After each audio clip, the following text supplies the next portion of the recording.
Welcome to Americana. I'm Willie Montague. And I'm Shakea Hinton. Tonight, we're cutting through the spin, shutting down excuses, and diving into the conversations the country is actually having.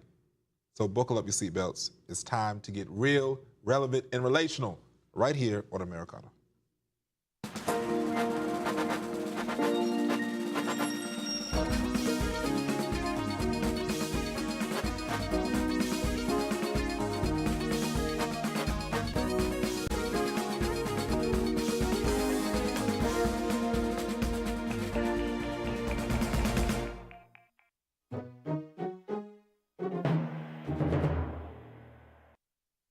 Topics tonight. Oh, why are the voters having an exodus from the Democrats? They're losing working class support. Child. Then we are getting into Nick Fuentes and his blacks need to be in prison comment. I'm sorry. That is hilarious. Homelessness in blue states, billions spent, yet homelessness keeps rising. And then to bring it all home, another blue wave. Definitely a question mark. Can Democrats regain support amid controversy? Let's dive on into it. There is an exodus with the Democrats, are losing working class support. Let's have that conversation. Let's. What question do you have for me? So the new data shows a major shift. Working class voters, including Hispanic, Black, and union households, are walking away from the Democratic Party. The question is why. Democrats built their brand, because indeed, you know, they think they got the brand, on being for the people, Morgan to Morgan, yet the people are leaving. You are in such a jovial mood today, given this huge blue wave we had yesterday, but we'll get to that. So what is your question for me? Why are these people wanting to leave? The working class that so many Democrats are saying are fleeing to the party seems like they're exiting. Well, I can say the same thing for your party. There is a number of people who are just, unfortunately, they voted for Republicans, yet Republicans are disappointing them. Look, Democrats are leaving, independents are forming, folks are just moving around parties that actually fit where they want to be. And I'm not mad at that. Do what you will for what your values are. It's interesting because we're going to talk about this later, so I'm not going to get too much into it about the blue wave thing, the supposed blue wave. But it's interesting because Democrats for the longest is saying that this was the time, especially because we're getting to midterms, that, you know, it should be overwhelmed because based on what Trump's going to do, this is going to determine how the country's going to go. But all of a sudden, there is an exodus. And I don't think there's as much as an exodus from the Republican Party as much as people are just wanting to be independent. But there is actually a true exodus from the Democrats, though. And it could be. It could be. Shakea. I am not going to fight you on that. There could be an exodus from the Democratic Party. Is it a large exodus? I don't think so. I think people are disappointed in leadership in both parties, which is why a lot of folks are removing themselves from this two-party system and going over as independents or non-party affiliation. You know, we did talk about this before, and that is true. There are people that are moving over to independents, non-party affiliate, but what gears me is if the left has focused on identity, because this is where they're losing it, as I mentioned. The union workers, the Hispanics, and the Black, what's going to happen in the midterms, because that's normally the people they prey on. I think, and it's not even just preying on, I think we amplify voices that are targeted the most, which is Blacks, Hispanics, and the healthcare workers, right? The middle class. I think what we've seen in recent weeks from New York on down to Miami, and we'll talk about that soon enough, I think both parties are in this, who's going to serve me best? Who's going to help me pay for childcare? Who's going to help me lower the cost of insurance? And whatever party is speaking that language, you're going to see voters flock to that party. We'll talk about this later. But you have a lot of Republicans who are still Republicans on the ballot, but they have been voting Democrat. And we'll see that shortly. Okay, so this is what I need to understand, because again, it goes back to this whole, the Democrats are for the underserved, but the underserved is the one that is walking away. So that's where I'm trying to. But it's not in large number. It's not. If you give me factual data, okay, I would statistics and numbers. Quantify this for me, Willie. But see, when we start quantifying things, this is why I have it. It's just like taking a poll, and I do agree some polls are good, some some are all right, but everybody's not polled in those numbers because most of the time, how many polls have you received? I've received 2. Okay, but most people don't get polls. That's true. So do they only poll like a quarter of America, and then that's how they determine it? It doesn't make sense. Yeah. So, let's talk see. about Nick Fuentes. Blacks need to be in prison. A far-right extremist recently had a heated exchange with Piers Morgan stating blacks need to be in prison. Why is this comical to you? Because you've been laughing since we opened up the show talking about this idiot. Because I don't know why y'all take Nick Fuentes serious. Like, even Republicans don't like Nick Fuentes. So I just don't know why people take him serious. But folks, the people who do take him serious are the ones who identify as MAGA with him. At one point, Marjorie Taylor Greene agreed with him. Trump was invited or he was invited to one of Trump's rallies. Like, they used to travel in packs. Well, hold on now, though. That was then later on corrected, where Trump said that he did not know that Nick was going to be there. No. Okay, we'll give it to Trump. There's a lot of things that senior citizens typically don't remember. So there's that. However, this young gentleman is not talking to the Republicans like we spoke about yesterday, right? The 3 tiers within the Republican Party. He is mainly targeting his messaging and narratives towards the MAGA folks, young MAGA folks, the extreme right-wing folks. Do you not agree with that? Yeah, I agree with that. Okay, so is his language and narrative, is it harmful for our society?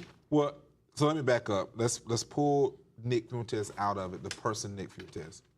Let's break down in real time what's going on in any community when it comes to crime. Should those people not be in prison if they're committing crimes? But we can't say that generically because he specifically said blacks. So should black people who commit crimes not be in prison?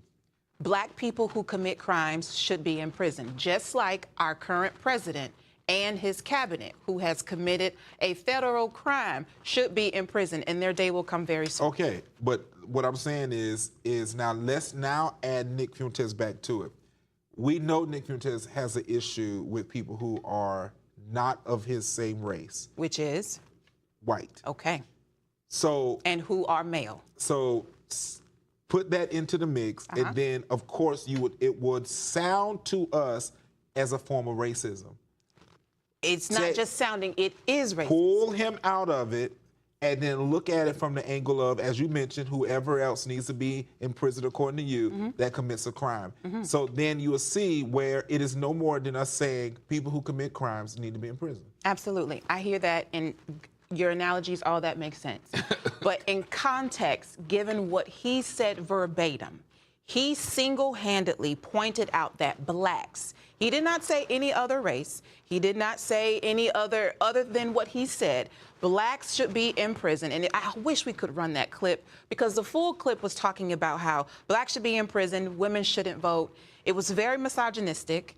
It aligned a lot with what, rest his soul, Charlie Kirk used to say, but it was more extreme. Now, I don't know much about this young man because I don't pay him much attention, right?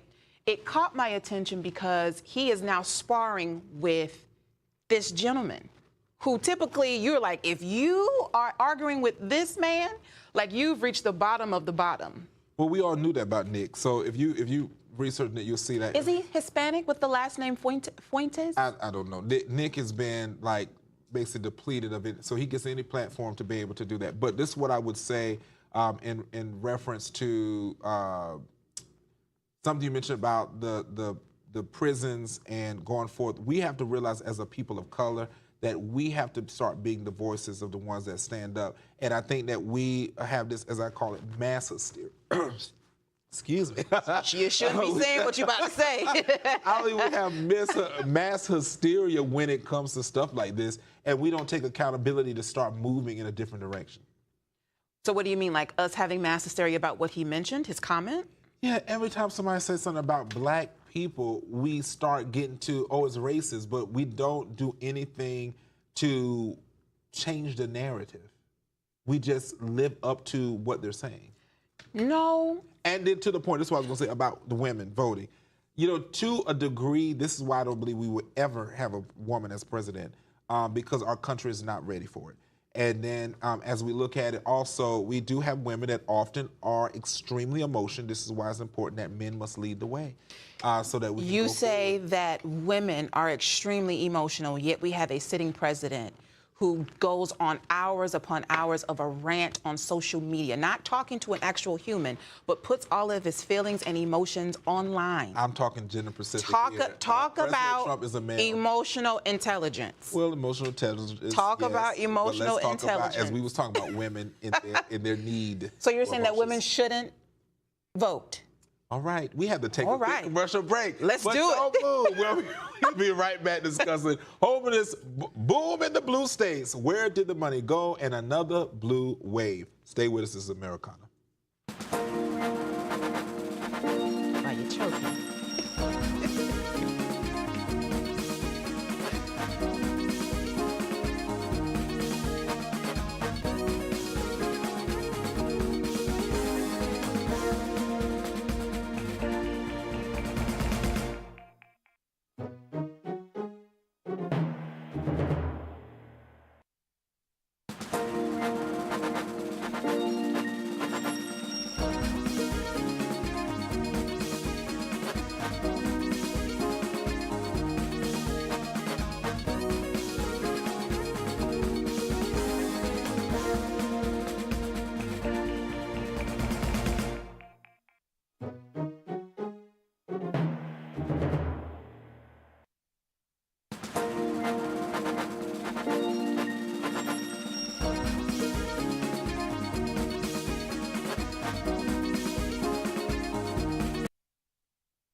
Welcome back, and cut. All right, homeless boom in the blue states. Where did the money go? Billions spent, homelessness rising, crime rising, public spaces collapsing, and it's overwhelmingly happening in Democrat-run states. Of course it is, because they always want to be the heroes until they have to do the work.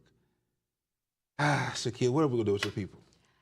You know, your commentary is so unserious, and I just have to laugh internally as well, Willie. So let's discuss the state of homelessness. Homelessness is not party affiliated. Both red and blue states are seeing an increasing number of homelessness. Why? Because inflation is through the roof. People are trying to decide, am I going to pay for childcare, or are we going to have a solid dinner meal tonight for my kids? Am I going to pay my mortgage or my rent today, or am I going to pay my car note? So red and blue states are feeling it. However, to your point, I would have to agree.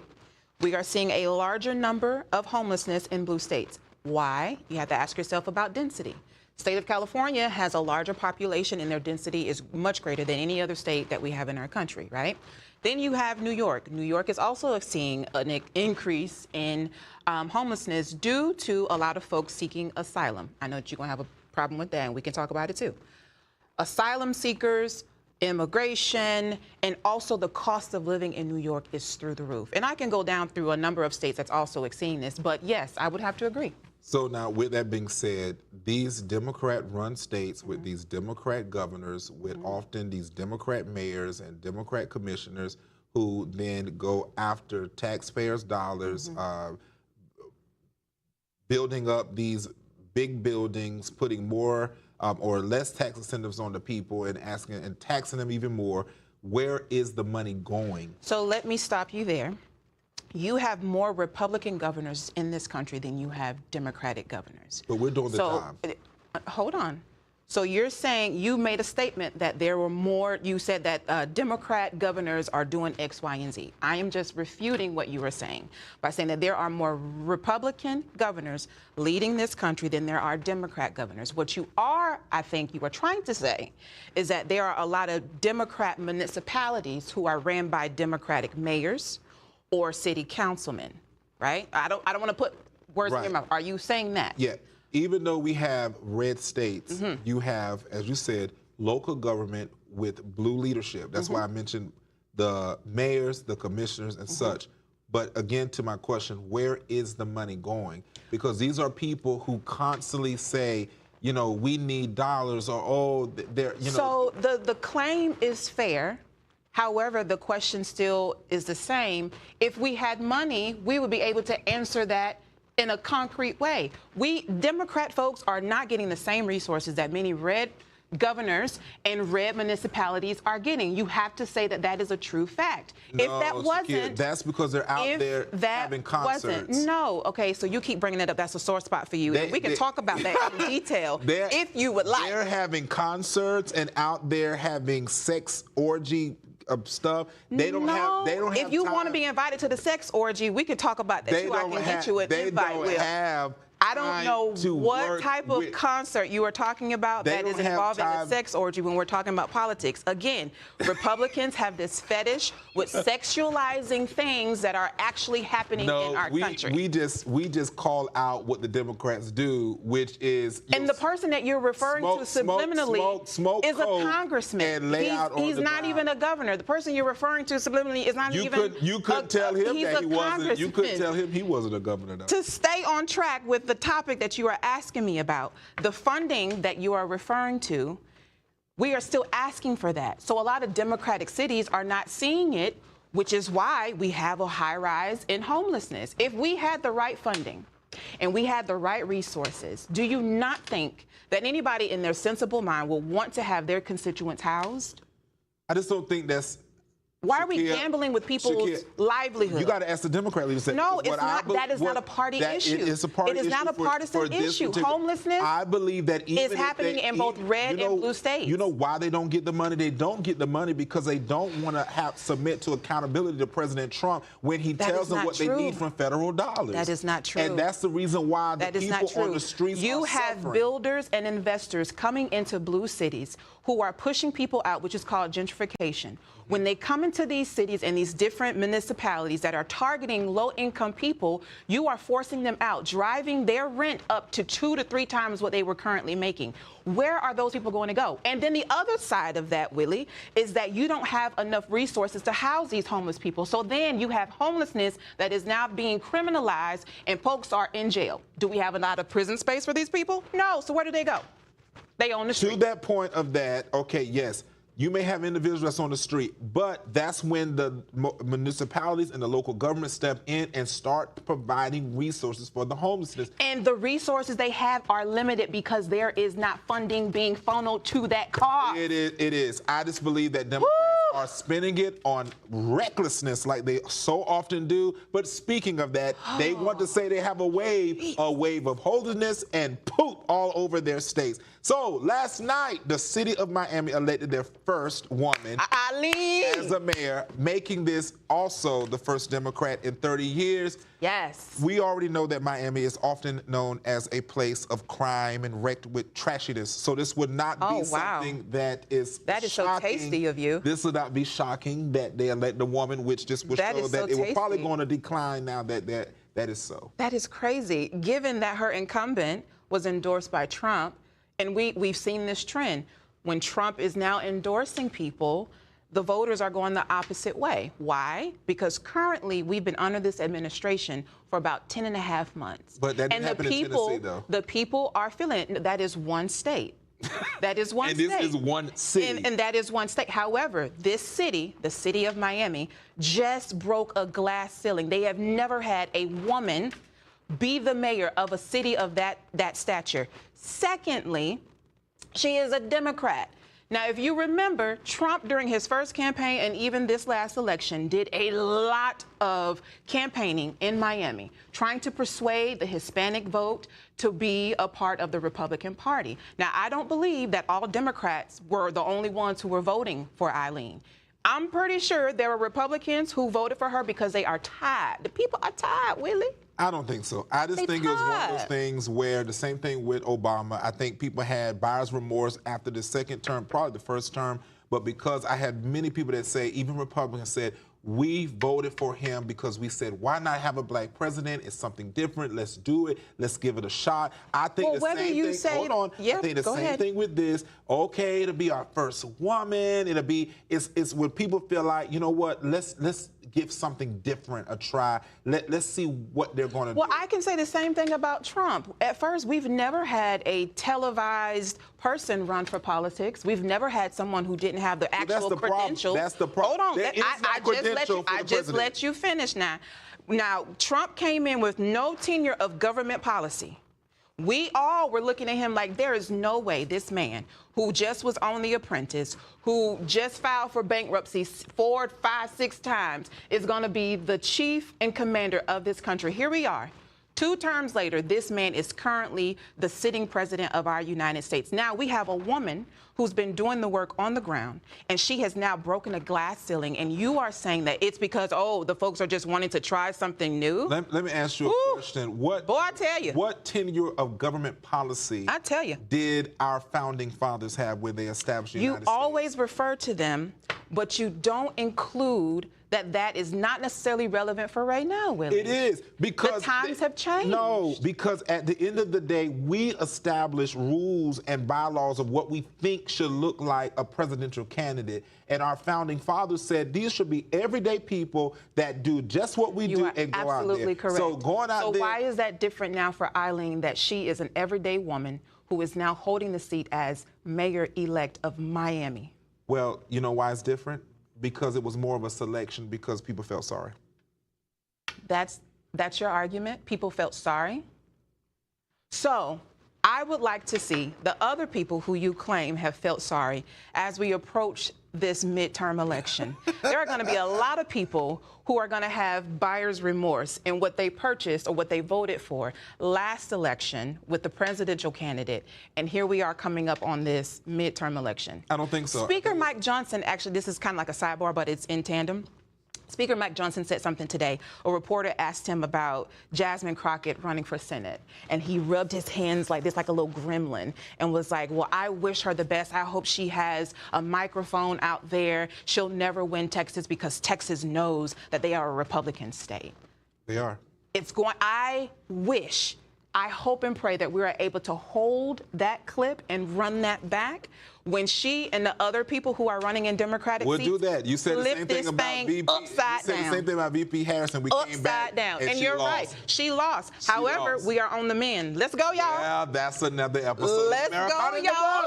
I'm Willie Montague. And I'm Shakea Hinton. Thank you for showing up for Real Talk and Real Truth today. We'll see you tomorrow right here on Afro TV. Until then, stay aware, stay courageous, and never let the narrative define you. Have a good night, y'all. Bye, guys.